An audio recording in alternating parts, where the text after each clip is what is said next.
하나님의 말씀 에베소서 2장 11절에서 22절입니다. 에베소서 2장 11절에서 22절 한 목소리로 합독하시겠습니다. 그러므로 생각하라. 너희는 그때에 육체로는 이방인이요 손으로 육체에 행한 할례를 받은 무리라 칭하는 자들로부터 할례를 받지 않는 무리라 칭함을 받는 자들이라. 그때에 너희는 그리스도 밖에 있었고 이스라엘 나라 밖의 사람이라. 약속의 언약들에 대하여는 외인이요 세상에서 소망이 없고 하나님도 없는 자이더니 이제는 전에 멀리 있던 너희가 그리스도 예수 안에서 그리스도의 피로 가까워졌느니라. 그는 우리의 화평이신지라 둘로 하나를 만드사 원수된 것 곧 중간에 막힌 담을 자기 육체로 오시고 법조문으로 된 계명의 율법을 피하셨으니 이는 이 둘로 자기 안에서 한 세 사람을 지어 화평하게 하시고 또 십자가로 이 둘을 한 몸으로 하나님과 화목하게 하려 하심이라. 원수된 것을 십자가로 소멸하시고 또 오셔서 먼 데 있는 너희에게 평안을 전하시고 가까운 데 있는 자들에게 평안을 전하셨으니 이는 그로 말미암아 우리 둘이 한 성령 안에서 아버지께 나아감을 얻게 하려 하심이라. 그러므로 이제는 너희는 외인도 아니요 나그네도 아니요 오직 성도들과 동일한 시민이요 하나님의 권속이라. 너희는 사도들과 선지자들의 터 위에 세우심을 입은 자라. 그리스도 예수께서 친히 모퉁이 돌이 되셨느니라. 그의 안에서 건물마다 서로 연결하여 주 안에서 성전이 되어가고 너희도 성령 안에서 하나님이 거하실 처소가 되기 위하여 그리스도 예수 안에서 함께 지어져 가느니라. 아멘. 부메랑 아시죠? 이렇게 기억자 같이 영어 숫자 이제 A처럼 생겼는데 중간에 이게 없이 이렇게 기억자처럼 생긴 어쩌면 나처럼 생긴 이것이 부메랑입니다. 이 오스트레일리아 이 호주 원주민들이 짐승을 잡는다든가 이제 그런 일들에 사용했던 이제 이 수렵 도구였다고 합니다. 자, 이 부메랑을 던졌습니다. 짐승을 명중하면 그 부메랑의 날카로운 부분이 아니면 이렇게 그 충격이 짐승에게 가서 부메랑이 멈추는데 만일 이렇게 부메랑을 던졌는데 맞추지 못했다 그러면 어떻게 됩니까? 다시 자기에게로 돌아오는 것이 바로 이 부메랑인 겁니다. 요즘은 여러분 이 부메랑이 최초에는 이 호주 원주민들이 사냥하는 그런 도구였는데 서양 사람들이 들어와서 이것이 서양에 전해지면서 이 레포처, 스포츠 도구로도 이것이 활용되어지는. 그래서 요즘에는 물리적인 어떤 그런 이 역학 관계를 연구해서 어떻게 하면 이것이 잘 돌아오느냐 다양한 그런 부메랑이 만들어지고 있다고 합니다. 자, 이런 이 부메랑에서부터 부메랑 효과라는 이런 말이 생겼습니다. 부메랑 효과다. 그래서 이 부메랑 효과라는 말이 처음 생긴 말은 이런 의미입니다. 선진국이 못 사는 후진국에 이렇게 경제 원조를 했습니다. 경제 원조를 하면서 예를 들어서 물자도 주고 기술도 이전해주고 이제 살 만큼 이제 그렇게 해줍니다. 그러면 못 살던 후진국이 원조를 받아서 어떻게 됩니까? 잘 살게 됩니다. 여러분, 우리나라가 어디 원조를 많이 받았습니까? 이 미국 싫어하시는 분들도 있지만은 정말 우리는 어쨌든 미국 원조를 도움을 많이 받았던 것은 사실인 겁니다. 지금 우리나라가 수출을 제일 많이 하는 나라가 중국이고 그리고 다음으로 미국입니다. 이제 중국 이전에는 미국이었는데 자, 우리나라와 이 미국 간의 무역 관계에 있어서 우리는 이 대미 흑자를 많이 봅니다. 우리가 만일 100억을 팔았다 이러면 우리가 수입하는 것은 한 50억, 60억 정도밖에 되지 않는. 그래서 흑자를 보고 일본과 관계성 속에는 우리가 굉장히 적자를 많이 봅니다. 자, 미국이 우리를 지원해서 잘 살도록 만들어줬더니 이제 우리 산업이 발전해서 이제 어떻게 됩니까? 미국의 부메랑이 되고 있는 겁니다. 이제 이런 걸 부메랑 효과다 이렇게 말합니다. 어제 일본 오사카에 있는 간사이 공항이 물에 잠겼다 그런 보도를 보았을 겁니다. 이 간사이 공항은 인공섬으로 만든 우리나라 영종도에 있는 인천공항은 이제 섬과 섬을 이렇게 연결해서 중간에 메워서 그렇게 해서 공항을 만든 그런 국제적인 공항이라면 이 일본 간사이 오사카에 있는 간사이 공항은 인공섬 아마 이제 밑에 암초가 있는 거기에다가 이제 거기에 뭐 박아서 돌을 놓고 해서 이렇게 섬을 땅을 만들어 갖고 이렇게 공항을 만든 그런 국제적인 공항이기도 합니다. 그 공항이 물에 잠겨서 비행기가 800대가 이착륙하지 못했다. 그런 보도를 받고 11명이 넘은 사람들이 목숨을 잃었다. 이런 보도. 그리고 300명이 넘은 사람들이 또 부상을 당했다. 많은 그런 피해를 입었다는 것을 볼 수 있습니다. 그래서 이 태풍 제비, 태풍은요 일어나면 이 태풍이 일어나는 지역 여러 나라에서 돌아가면서 태풍 이름을 지었는데 이번에는 우리나라가 지었는데 제비라 이름을 지었답니다. 그래서 그 태풍 제비가 일본 오사카 지방을 상륙하면서 시속 60km 아니 시속이 아니죠. 초속 60km입니까? 하여튼 뭐 어마어마한 속도로 태풍이 몰아치면서 보니까 지붕이 막 뜯기고 어떤 그런 엄청난 그런 피해가 있고 심지어는 큰 유조선이 떠밀려서 이 간사이 공항으로 가는 그 다리를 이렇게 들어받아 갖고 다리가 이렇게 반파되어지는 그런 엄청난 사고가 일어났다는 거예요.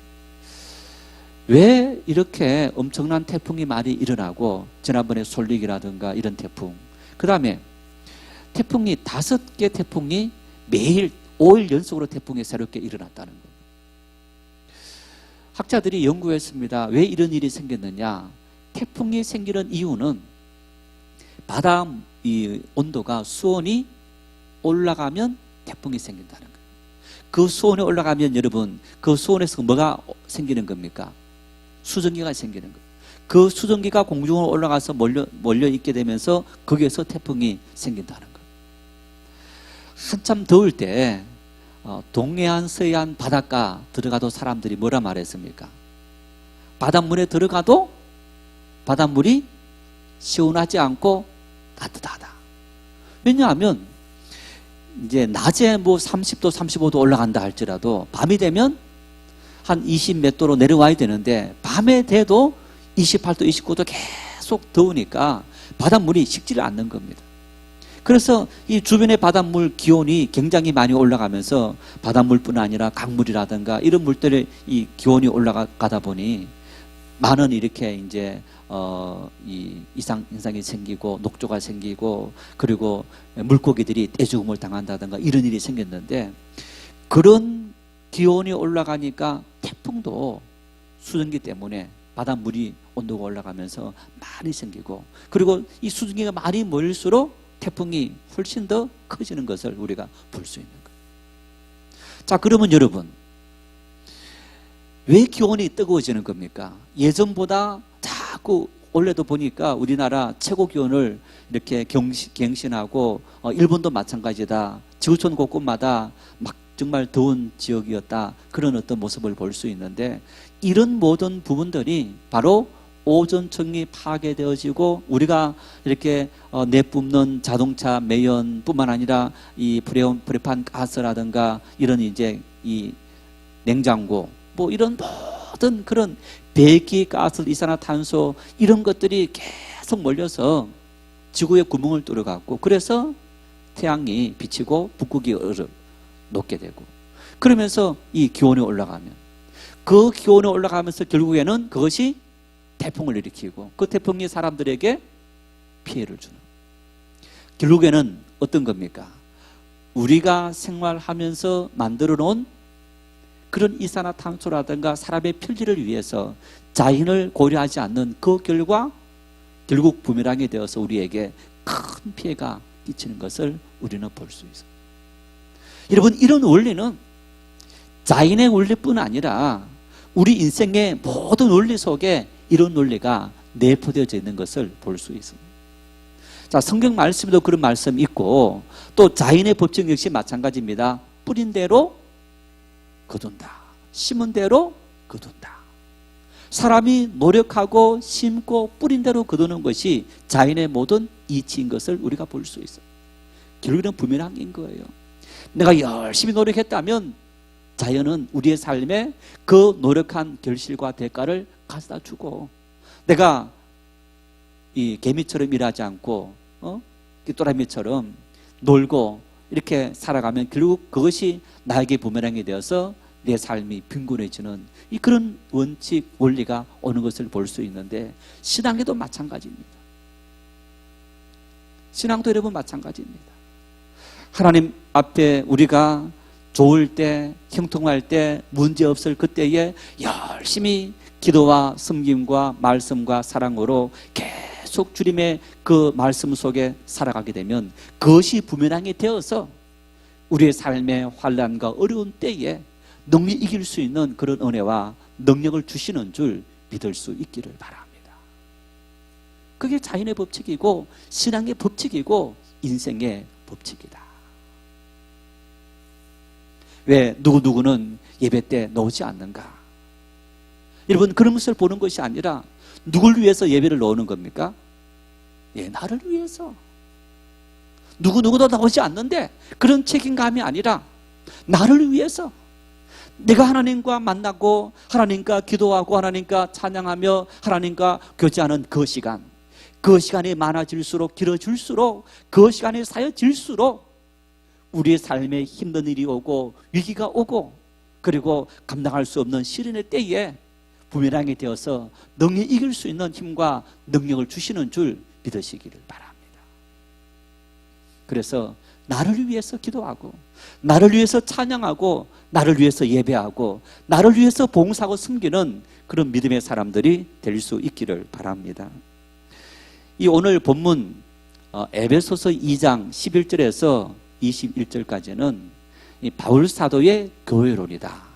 그래서 구체적으로 교회론 이거다. 어떤 이런 모습들도 있겠지만은 큰 차원에서 교회론의 방향을 바울 사도가 언급하고 있는 것을 볼 수 있습니다. 11절에서 18절까지는 과거에 하나님께서 구약 시대 때 유대인들은 하나님의 선민으로 택했고 그리고 이방인들은 하나님께서 택하지 않으셨는데, 이제는 예수 그리스도 안에서 유대인들을 택할 뿐 아니라 이방인들도 하나님께서 택하셨다.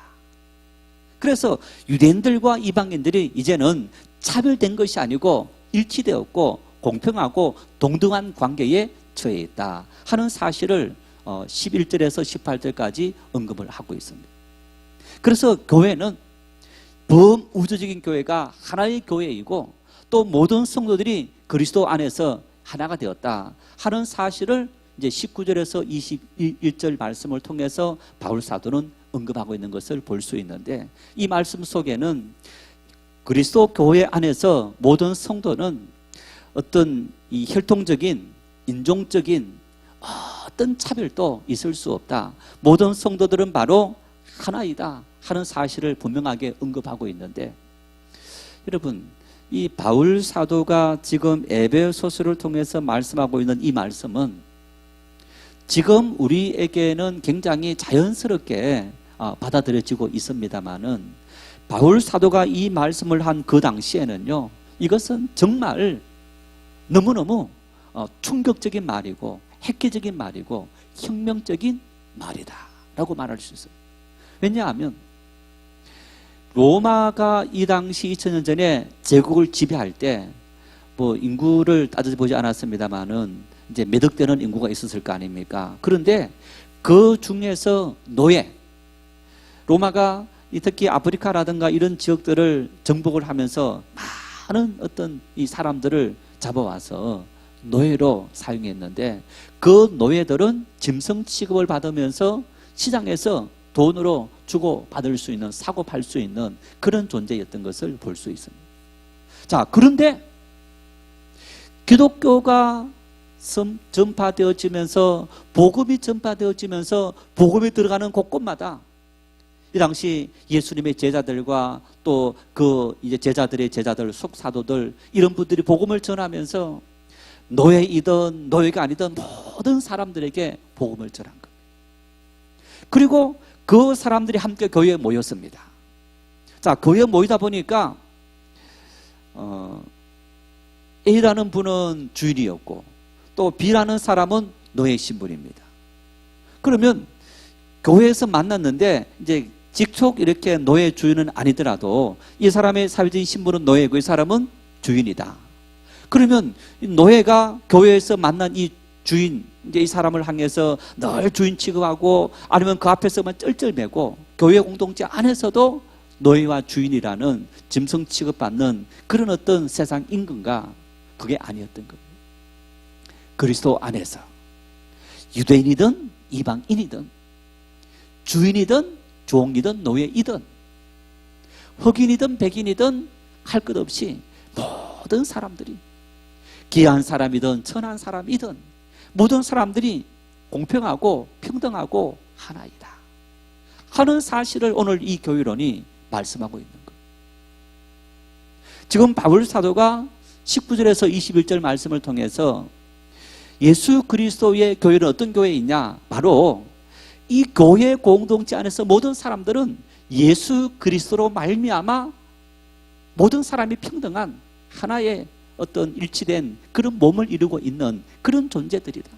서로가 뗄래야 뗄 수 없는 그런 관계이고 교회 공동체 안에서는 결코 차별하지 말아야 될 그런 존재이다 하는 사실을 강력하게 말씀을 하고 있는 것을 볼 수 있습니다.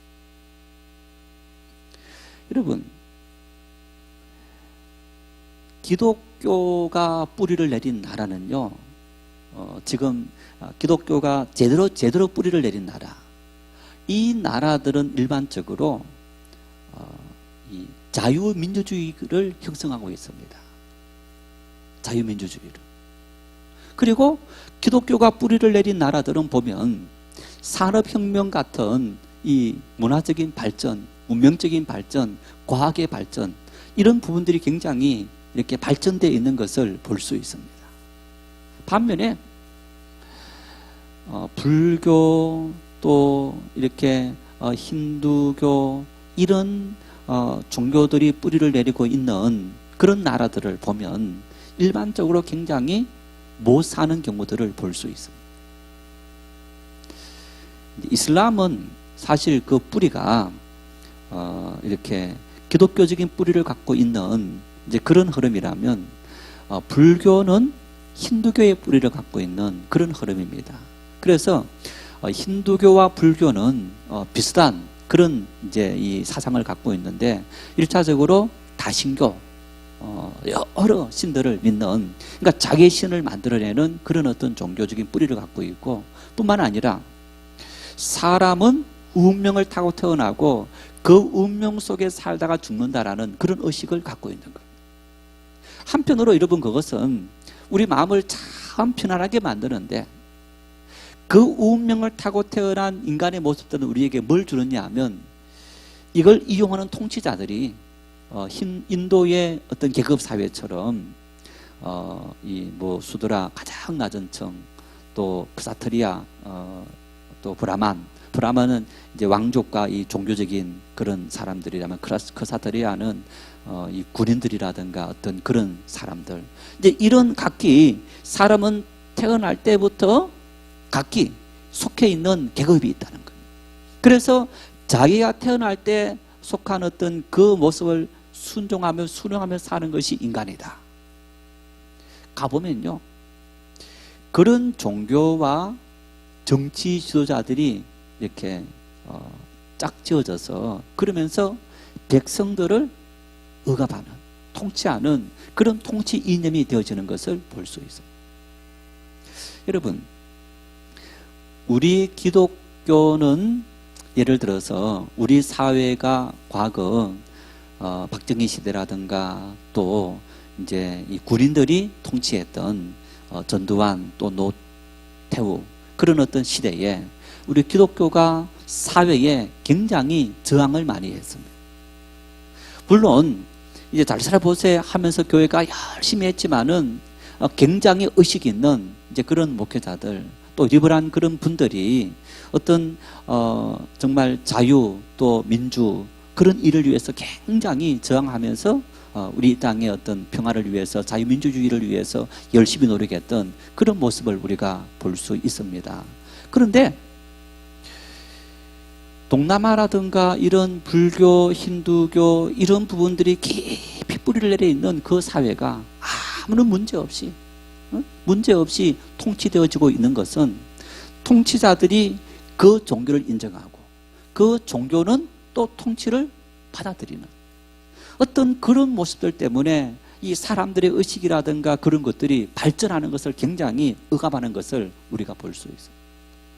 그래서 한 사회가 발전하는 일에 있어서는 사람들의 가치관이 굉장히 중요한데 그 가치관을 결정시켜주는 것이 뭐냐? 종교가 절대적인 영향을 끼치는 것을 우리는 볼 수 있어요. 그래서 오늘 이 바울사도 교회론, 바울사도의 이 교회론은요 2000년 전 로마 제국의 지배를 받고 있는 그때 그 사회 속에 엄청난 충격으로 다가온 거예요. 지금까지 그 사회로 유지해왔던 어떤 사람은 태어날 때부터 너는 노예이고 너는 이렇게 주일이다, 그 모든 구도를 교회 공동체가 깨뜨려버린 그런 어떤 굉장한 역사가 일어나도록 만들었던 그런 모습을 우리가 볼 수 있는데, 이제 이런 부분들을 20절, 21절, 22절 구체적으로 설명하고 있습니다. 한번 20절 말씀을 같이 읽겠습니다. 너희는 사도들과 선지자들의 터 위에 세우심을 입은 자라. 그리스도 예수께서 친히 모퉁이 돌이 되셨느니라. 너희는 이렇게 말합니다. 그 너희는 모든 사람, 유대인이든 이방인이든 이 땅의 모든 인간들, 얼굴 피부색에 관계없이, 그 사람의 신분에 관계없이, 그 사람의 어떤 능력에 관계없이 모든 사람들을 의미하는 겁니다. 자, 그 모든 사람들이 그리스도 예수께서 친히 모퉁이 돌이 되셨다, 이렇게 말하는 거예요. 자, 그 얘기 이런 얘기입니다. 여러분, 우리가 집을 지을 때, 건물을 지을 때 모퉁이 돌이 어떤 역할을 합니까? 모퉁이 돌은 기초석입니다. 그 모퉁이 돌을 놓고 기초석을 딱 놓고 그 다음부터 다른 어떤 부분을 연결해서 이렇게 집을 짓게 되는 겁니다. 또 이 모퉁이 돌은, 자, 이 모퉁이 돌을 가지고 그 위에다가 벽돌을 쌓아간다 아니면 뭐를 이제 세워간다 했을 때에 중심이 되는 역할을 하는 것이 바로 이 모퉁이 돌입니다. 그리고 또 그 모퉁이 돌에다가 예를 들어서 누구 집이다 하는 어떤 그런 이제 이름을 붙이기도 하고 하는 그런 모습을 볼 수 있습니다. 그래서 예수 그리스도께서 친히 모퉁이 돌이 되셨다. 그 얘기는 인간이 관계를 맺고 가는 모든 관계성 속에서 예수 그리스도가 기준이 되시고 중심이 되시고 예수님의 소유가 되신다, 이런 의미가 있는 거예요. 예수님이 우리의 기둥이 되시고 예수님이 우리의 중심이 되시고 예수님께서 우리의 소유가 되신다. 우리가 예수님의 소유가 되신다. 여러분, 이 의미가 바로 이 모퉁이 돌이라는 개념 속에 있는 겁니다. 그래서 우리 각 사람은 모퉁이 돌이신 예수 그리스도와 연결되어져 있는 그런 존재이다 하는 것을 이야기하는 거예요. 자, 집을 짓습니다. 여러분, 집을 짓는데 이 모퉁이 돌의 기초에서, 중심에서, 근거에서 세워지지 않는 그런 집이라면 그 집이 견딜 수 있느냐? 비바람이 불 때 그 집은 무너질 수밖에 없게 되는 거예요. 만일 어떤 한 벽돌이 나 혼자는 이렇게 세워지는 것이 아니고 이렇게 세워지겠다라고 한다면 그걸로 인해서 그 집은 구멍이 나게 되고 그 집은 보기 싫은 모습이 되어지게 되는 것을 볼 수 있습니다. 이 말씀 속에 여러분, 우리 교회 공동체에 아주 중요한 한 가지를 우리가 잊지 말아야 합니다. 자, 우리 가족이 중요한 것은 무엇 때문에 가족이 중요한 겁니까? 가족은 뭘로 만난 겁니까? 혈연으로 만난 거예요. 혈연으로. 가족은 혈연으로 만난 겁니다. 그래서 가족은 뗄래야 뗄 수 없는 관계예요. 자, 이제 우리 그렇게 얘기하지 않습니까? 저희 집에 요즘은 뭐 이렇게 달라집니다만은 이렇게 아이들 이름을 붙일 때 요즘 의식이 있는 부모들은 아내와 남편 성을 동시에 따와서 막 예를 들어서 저희 집 같으면 뭐 이김 우림, 이김 우찬 이렇게 붙일 수 있는. 그래도 지금까지 대다수 가정들은 이제 아빠 성을 따서 아이들의 이름을 다 짓지 않습니까? 그러면 성이 다른 사람은 누굽니까? 예, 집사람 한 사람만 성이 다른 사람인 겁니다. 자, 현우로 맺은 관계는 뗄래야 뗄 수 없는 관계인 거예요. 그런데 현우로 맺어지지 않는 관계, 법적인 관계로 맺어진 부부의 관계들은 어떻게 됩니까? 부부로 맺었다가 또 이혼해서 갈라지는 수많은 가정들을 우리가 볼 수 있는 겁니다. 현우로 맺어진 가정이기 때문에 뗄래야 뗄 수 없는 관계. 그래서 이제 가족이 함께 살아가면서 자녀가 중요하다는 것이 바로 거기에 있는 것 같아요.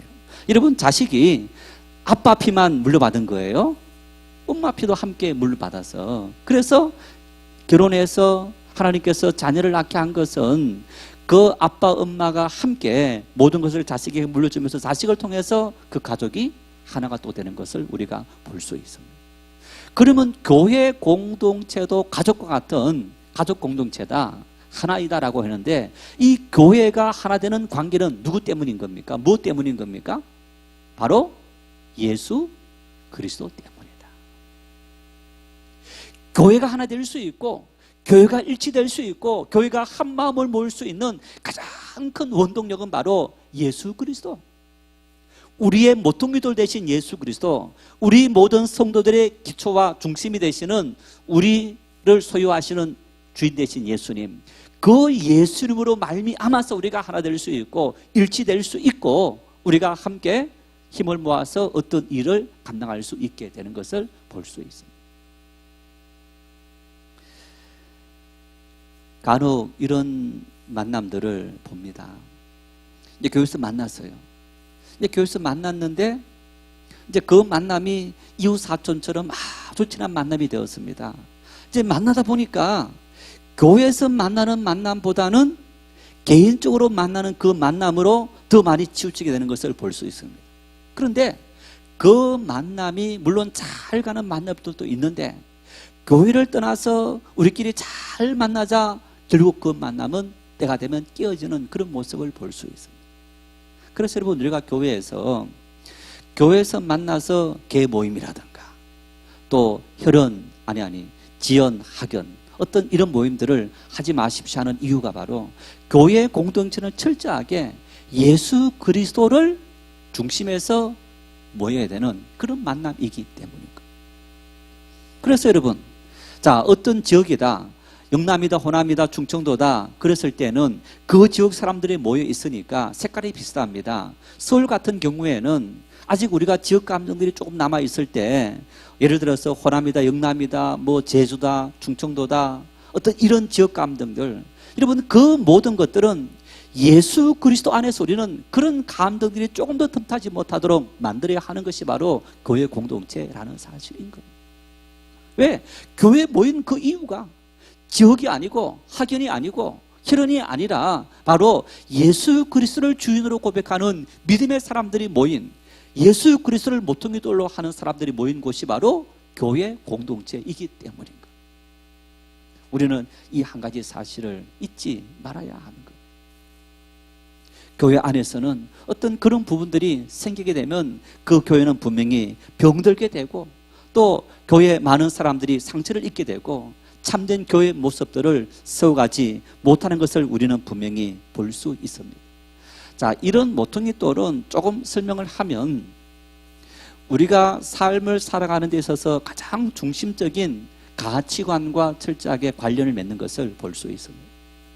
예수 그리스도가 우리 삶의 중심이시다, 예수 그리스도가 내 인생의 모퉁이돌이 되신다 라고 했을 그때는요, 내 마음속에 신본주의적인 가치관으로 철저하게 살아갈 수 있게 되는 겁니다. 우리가 인생을 살아가면서 크게 두 가지, 신본주의적인 가치관과 인본주의적인 가치관, 이런 가치관을 가지고 살게 되는 겁니다. 성도들하고 같이 대화하고 어떤 회의를 하고 행사를 진행할 때에도 여러분 어떤 사람의 말은 참 맞아요. 인간적으로. 근데 교회는 인간적으로 맞추기 이전보다 그것보다 더 중요한 하나님의 뜻이 있다는 거예요. 때로는 그 하나님의 뜻이 사람에게 상처를 줄 수도 있는 겁니다. 어떻게 됩니까? 하나님의 뜻이 사람에게 상처를 준다라고 한다면 이런 상처를 주고 하나님의 뜻을 이루어야 됩니까? 아니면 하나님의 뜻보다는 사람을 먼저 어루만져야 하는 겁니까? 참 심각한 문제이기도 합니다만은 우리가 이론적으로 해답을 준다면 우리는 교회 공동체 아니 믿음의 사람들이 삶을 살아가면서 가장 중요한 것은 하나님의 뜻인 거예요. 하나님의 뜻이라면 내가 살기도 하고 죽기도 하고, 하나님의 뜻이라면 내가 가난해지기도 하고 부유해지기도 하고, 믿음의 사람들은 그렇게 고백했던 겁니다. 그런 하나님의 뜻이 우리 인생의 가장 중심에 있다라고 했을 때에 우리는 무엇을 하든지 신본주의적인 가치관, 그래서 그 가치관은 우리에게 어떤 모습으로 나타나느냐, 긍정적인 사람이 되어야 하고 늘 숨기고 베풀고 사랑하는 그런 모습들을 가지고 살아가야 하는 것을 볼 수 있습니다. 조금 다른 얘기입니다만은 여러분 우리가 안 죽고 삽니까? 안 죽고 사세요? 때가 되면 다 육체 이별하고 하나님 나라 가야 되죠. 그러면 정말 40년, 50년, 60년, 70년, 80년 이렇게 함께 살다가 보내게 된다. 슬픕니까? 안 슬픕니까?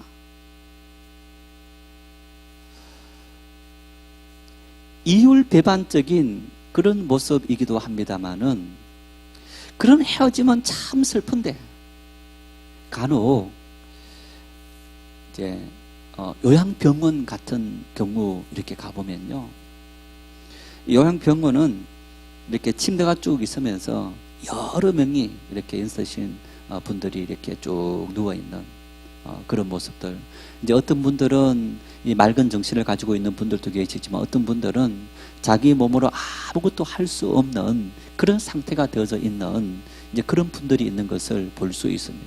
또 어떤 분들은 이렇게 산소호흡기를 다 꽂고 이 자가호흡을 할 수 없는 상태에서 연명망시키는 그런 부분들을 우리가 볼 수 있습니다. 지금 사람하고 저하고 간혹 그런 이야기를 합니다. 우리는 연명을 위한 그런 응급 처방은 하지 않도록 하자. 우리 자녀들에게 또 아는 사람들에게 어떤 이렇게 산소호흡기를 꽂아서 한 몇 개월 아니면 몇 년 이렇게 식물인간처럼 있게 된다. 그것보다는 하나님 나라 가는 것이 훨씬 더 행복하고 기쁜 일이 아닌가.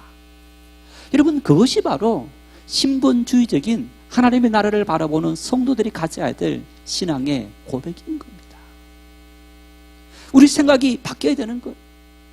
병든다고 불행한 것이 아니고 죽는다고 불행한 것이 아니고 가난하다고 불행한 것이 아니라 내가 주를 위한 가난이고 주를 위한 병든이고 주를 위해서 내가 빨리 가게 됐다면 그것이 하나님의 뜻이고 하나님의 영광이고 기쁨이다. 그 마음을 품을 수 있는, 우리는 그런 기쁨의 마음을 가질 수 있는 것이 바로 신본주의적인 가치관을 가지고 살아가는 그리스도인의 삶의 모습이어야 하는 것.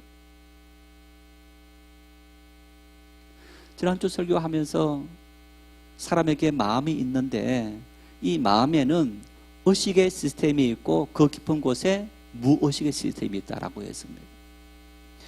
은연중에 나도 모르게 이성으로 판단하지 못할 그때에 무의식의 시스템이 올라옵니다. 그것은 내 본능 속에 숨어있는 그런 모습들인데 그 본능을 다스린다는 것은 정말 힘든 일입니다. 그런데 믿음 안에서 정말 그 본능까지 다스릴 수 있는 어떤 그런 신앙의 수준까지 들어가기 위해서 우리는 끊임없이 노력해야 되는 것이 그리스도인의 삶의 모습이고 우리의 그 믿음의 가치관이 거기까지 깊이 들어갈 수 있는 그런 믿음의 사람으로 끊임없이 우리는 나아가는 그런 과정 속에 있는 인생이다라는 사실을 기억할 수 있어야 합니다. 21절 말씀을 같이 읽겠습니다. 그의 안에서 건물마다 서로 연결하여 주 안에서 성전이 되어가고, 이렇게 말씀합니다. 여러분, 이 말씀에 그의 안에서 건물마다 서로 연결하여, 이 건물마다라는 얘기는 각 개인을 의미합니다. 고린도전서 3장에 보면요, 너희가 하나님의 성전인 것을 알지 못하느냐, 하나님의 영이 거하시는 건 너희는 하나님의 성전이다. 우리 각 사람은 하나님의 성전, 하나님께서 거하시는 집이라는 얘기입니다. 자, 이 하나님의 집인 우리 모두가 모퉁이 돌이신 예수 그리스도를 통해서 하나로 연결되어졌다. 이것을 바로 우주적인 교회다, 이렇게 이야기하는 겁니다. 자, 이러한 바울 사도의 사상은 그 당시 유대인들에게 엄청난 충격이었던 겁니다. 여러분, 이 당시 유대인들은 하나님을 어디에서 만났습니까? 하나님을 예루살렘 성전에서 만났습니다. 하나님은 아무 곳에나 계시는 분이 아니고 우리가 만든 이 거룩한 성전, 예루살렘 성전에 하나님께서 거하신다, 그 생각을 가졌던 겁니다. 그런데 여러분, 그 생각이 처음부터 유대인들에게 있었던 생각이냐? 아닙니다. 자, 보십시오. 하나님께서 야곱이 형을 피해서 외삼촌이 있는 이제 바단 아람으로 그 도망을 갈 때 광야에서 하룻밤을 자게 되었습니다. 꿈속에 하나님께서 나타났습니다. 야곱이 뭐라 말합니까? 아, 하나님께서 이 광야에도 계셨군요. 내 아버지 집에만 계신 것이 아니고 이 광야에도 하나님께서 계셨군요. 20년 만에 돌아옵니다, 야곱이. 그리고 돌아올 때 형이 군사를 이끌고 온다는 소식을 듣고 자기 있는 모든 재물과 처자식을 때를 나누어서 보냅니다. 그리고 혼자 야복강에 앉았습니다. 그 야복강에서 야곱이 하나님 앞에 기도합니다. 그래서 하나님과 씨름했더라. 여러분, 야곱의 의식 속에는 하나님은 어디 계신 하나님입니까? 자기가 있는 곳마다 하나님께서 함께 하신 하나님인 것을 야곱은 알게 된 겁니다. 물론 광야에서 하나님께서 야곱에게, 야곱아, 내가 너와 함께하고 너가 다시 무사히 내 아버지 집으로 돌아올 때까지 너를 떠나지 아니하겠다. 그래서 야곱이 양을 칠 때는 양을 치는 그 들판 광야 하나님께서 함께 하셨고, 야복강 그때도 하나님께서 함께 하셔서 야곱이 기도할 때 그 기도를 들으시고 응답하셨던 그 하나님. 이스라엘 백성이 애굽에 있을 그때 하나님께서 애굽에 함께 하셨고, 그래서 이스라엘 백성을 출애굽시킬 때에 놀라운 이적을 보여줬고, 그리고 이스라엘 백성들이 광야 40년 길을 갈 그때에 하나님은 그 광야 이스라엘 백성과 함께 했던 겁니다. 그런데 이스라엘 백성들이 예루살렘 성전을 만들어 놓고 건한 다음에는 어떻게 했습니까? 하나님은 이 예루살렘 성전 안에서만 계신다. 이게 전통으로 굳어지게 된 겁니다. 그러니까 예수님께서 오셔서 이 예루살렘 성전을 헐라내가다 사흘 만에 지으리라, 이러니까 하나님의 이름을 참담하게 이끄는 자다 하면서 예수님을 십자가 잡아 죽인 겁니다. 지금 바울 사도 역시 마찬가지로 그런 말씀을 하고 있는 겁니다. 너희 각자가 하나님의 성전이다. 이건 그 당시 유대인들의 엄청난 충격적인 사건이었고 충격적인 말씀일 수밖에 없는 겁니다. 그런데 여러분, 예수님께서 가시면서 너희가 예루살렘을 떠나기 전에 내가 보낼 보혜사 성령을 기다리라. 그 성령이 너희와 함께하고 너희를 지켜주리라. 하나님의 성령께서 우리와 함께 하신다. 하나님께서 우리와 함께 하신다. 결국 우리 하나님의 성전이다 하는 사실을 분명하게 보여주고 있고, 오늘 바울 사도는 그러한 사실을 분명하게 이야기합니다. 우리가 그의 안에서, 예수 그리스도 안에서 건물마다 하나님의 성전인 우리 모두가 연결되어져서 주 안에서 우리가 성전이, 하나님의 거룩한 성전이 되어져 간다 하는 사실을 이 말씀 속에 이야기하고 있는 그런 모습을 볼 수 있습니다. 여러분, 이러한 사실을 구체적으로 예수님께서 요한복음 4장에 수가성에서 한 여인을 만났습니다. 우물가에서 여인을 만났는데 그 여인하고 대화를 합니다. 이 여인이 이렇게 말합니다. 우리 조상들은 이 산에서 하나님을 예배하려 했다. 그리고 너희들은 예루살렘에서 하나님을 예배하려 했다. 우리가 어디에서 예배해야 합니까? 예수님께서 말씀합니다. 이 산에서도 말고 예루살렘 성전에서도 말고 하나님 앞에 신령과 진리로 예배할 때가 오나니 곧 이때라. 라고 말씀합니다. 하나님의 성령이 함께하는 장, 하나님의 성령이 임함으로 하나님의 성전이 되었고 그 성전이 된 성도들이 함께 모여 이룬 교회 공동체, 그 공동체 하나님의 거룩한 성전이고, 여러분 그곳에 하나님은 역사하시고 우리 예배를 받으시고 우리의 통해 하나님의 이름이 영광 받으시는 그런 모습인 것을 우리가 분명하게 볼 수 있는 겁니다. 그래서 바울 사도는 22절에 이렇게 말합니다. 함께 읽겠습니다. 너희도 성령 안에서 하나님이 거하실 처소가 되기 위하여 그리스도 예수 안에서 함께 지어져 가느니라. 함께 지어져 가느니라. 여러분 저는 이 말씀을 참 좋아합니다. 이 말씀을 구약 창세기 아브라함의 사건과 연결시키면 제가 이렇게 ing다 이렇게 현재 진행형이다 이렇게 말을 하는데, 우리 신앙은 끊임없이 현재 진행형이다. 완성이 아니고 완성을 향해서 끊임없이 나아가는 신앙이다. 자, 이러한 사실을 우리가 욥을 통해서 확인할 수 있습니다. 욥기 1장을 보면 이런 말씀이 있어요. 욥은 동방의 의인이다. 참 하나님께서 욥을 굉장히 칭송합니다. 칭찬합니다. 욥기 1장 8절에 이런 말씀이 있어요. 그와 같이 온전하고 정직하여 하나님을 경외하며 악에서 떠난 자는 세상에 없느니라. 욥기 1장 8절에 하나님께서 욥의 칭찬한 신앙인 겁니다. 욥처럼 온전하고 정직하고 하나님을 경외하면서 악에서 떠난 사람은 세상에 결코 없다. 정말 숫자를 매긴 서열을 매긴다면 욥이 1등이라는 얘기입니다. 자, 이런 욥에게 시련이 닥쳐왔습니다. 시험이 닥쳐왔습니다. 그 욥이 욥기 23장 10절에 이렇게 고백합니다. 나의 가는 길을 오직 그가 아시나니 그가 나를 단련하신 후에는 내가 순금같이 나오리라. 욥기 1장 8절에 하나님께서 욥처럼 완전하고 온전하고 하나님을 경외하는 사람이 없다라고 말했는데, 그 이후에 욥에게 시험이 왔습니다. 여러분 그때 욥이 23장을 통해서 내 가는 길을 하나님은 아시는데 나에게 닥쳐온 이 모든 시련은 내가 하나님 앞에 더 온전한 사람으로 서기 위해서 나를 연단하고 훈련한 하나님의 방법이다. 이렇게 고백합니다. 하나님께서 보았을 때 욥기 1장의 욥은 완전한 것 같은 정말 대단한 사람이었지만은 욥의 마음속에 겸손한 그 신앙은 그것이 내 신앙의 완성이다라고 생각하지 않고 끊임없이 하나님을 향해서 지어져가는, 완성을 향해서 달려가는 그런 믿음의 과정 속에 있는 인생이다 라는 의식을 품고 욥이 살았다라는 이런 모습을 우리가 볼 수 있습니다. 그렇습니다. 이만하면 되었지. 그 순간 시험 듭니다. 여기까지 하면 되었지. 그 순간 시험 들게 됩니다. 우리는 하나님께서는 그 순간까지 내 섬김과 내 기도와 내 예배와 내 헌신과 내 충성의 삶들을 여러분 끝까지 놓치지 마시기를 바랍니다.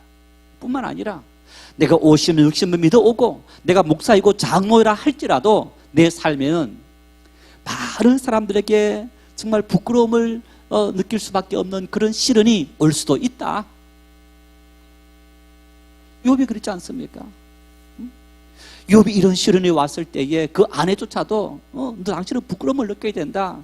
지금 당신이 하나님 앞에 경건하게 살았던 그 모든 것이 다 거짓이 아니냐, 이런 시련이 왜 왔겠느냐, 회개하라 막 그랬거든.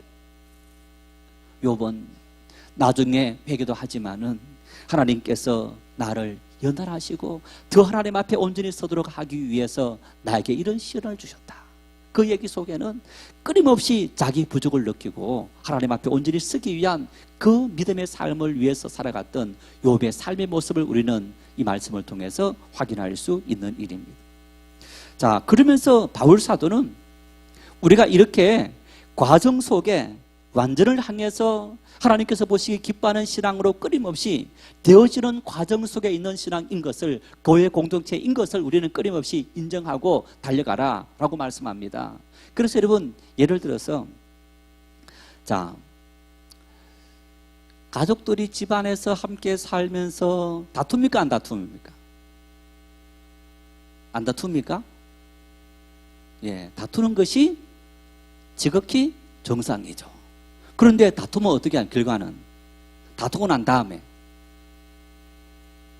평생 원수처럼 지냅니까? 예, 금방 풀어버리는 거예요. 그게 가족인 거예요. 자, 교회 공동체 안에서 여러분 우리가 교회 하나님 안에서 한 가족이 되었는데, 자, 가족이 되어서 서로 의견이 다를 수 있습니까? 없습니까? 다를 수 있어요. 믿음이 더 있는 사람이 있고 부족한 사람이 있고, 또 우리가 부족하기 때문에 감정이 욱할 수도 있는 거예요. 그러면 그런 일이 지나고 어떻게 해야 됩니까? 이놈 두고 보자 이래야 됩니까? 그러면 가족이 아닌 겁니다. 가족은 다시 스스로 마음을 푸는 거예요. 저절로 풀게 되어 있는 거예요. 이게 가족인 겁니다. 함께 지어져가는 속에, 그래서 교회 공동체가 함께 지어져간다 했을 때에 그런 어떤 크고 작은 실수와 실패와 약함들이 있습니다. 그래서 우리가 참 도를 넘지 않는 그런 약함들을 인정하고 살아가는 것이 또 교회 공동체의 한 모습인데, 자, 그런 모습 속에서 우리의 신앙이 서로가 성숙을 향해서 달려간다. 자, 그런데 이렇게 말씀합니다. 그리스도 예수 안에서 함께 지어져 가느니라. 함께 지어져 가느니라. 그 얘기 속에는 나 혼자 살 수 없다는 얘기입니다. 여러분, 인간들 다 보기 싫어. 정치인들 비롯해서 다 보기 싫어. 그럼 어디 가서 살면 됩니까? 외딴 섬에 들어가서 산속에 들어가서 혼자 살면 돼요. 그런데 다 꼴보기 싫다 하면서 어디서 합니까? 사람이 사람도 같이 살아가는 거야. 거기서 꼴보기 싫다 하면서 텔레비전 틀고 그 사람 말 듣고 그 사람 보면서 살아가는 거예요. 사람은 관계성의 동물이기 때문에, 존재이기 때문에 관계를 떠나서 살 수 없는 존재라는 거예요. 자, 여러분, 그렇다면 우리가 이 관계성 속에서 살아가는데 어떤 관계를 맺고 살아가야 되느냐? 함께 지어져 가느니라. 함께 지어져 가느니라. 서로가 약함을 보완해주고 채워주고 위로해주는 그런 관계. 이 관계가 가족의 관계이고, 이 관계가 교회 공동체의 하나된 일치된 모습이다. 가족들은 질투해도요 한계를 넘지 않습니다. 또 그 질투도 순간적으로 생기다가 일반적으로 넘어가게 됩니다.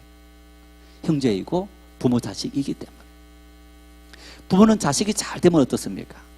기분이 좋아요. 자식이 잘 되어서 잘 살고 사람들에게 이렇게 칭송받는 모습을 보면서 질투하는 부모 있습니까? 없습니까? 없어요. 정말 좋은 형제다 그러면 어떡합니까? 형제가 잘 되면 참 축하해 주는 것이 형제의 올바른 관계인 거예요. 교회 공동체 역시 마찬가지입니다. 함께 지어서 간다. 함께 살아가야 될 공동체 존재라는 얘기입니다. 하나님은 아담을 만드시고 사람이 혼자 독자하는 것이 보기 좋지 않아서 하와를 만들어 주셔서 함께 살아가도록 하셨고, 그리고 거기에 자식을 주었고, 또 교회 공동체를 하나님은 만드시고 성도들이 함께 하나님의 뜻을 이루어가는 하나님의 한 가족이 되도록 우리를 만드셨다. 그래서 여러분, 우리가 가정에서 가족들이 함께 위로하고 서로가 협력하고 하는 것처럼 교회 공동체 안에서도 함께 협력하고 위로하고 살아가는 이것이 바로 교회 공동체이다. 자, 그런데 여러분 보세요. 형제가 결혼해서 삽니다. 형이 사업하다 망했어요. 동생이 자기 집 팔아서 형 사업 도와줍니까? 안 도와줍니까? 도와주는 경우들도 간혹 있지만은 대다수는 같이 망할 순 없다. 그러면 형이 망했다. 그러면 거기에서 다시 회복해야죠.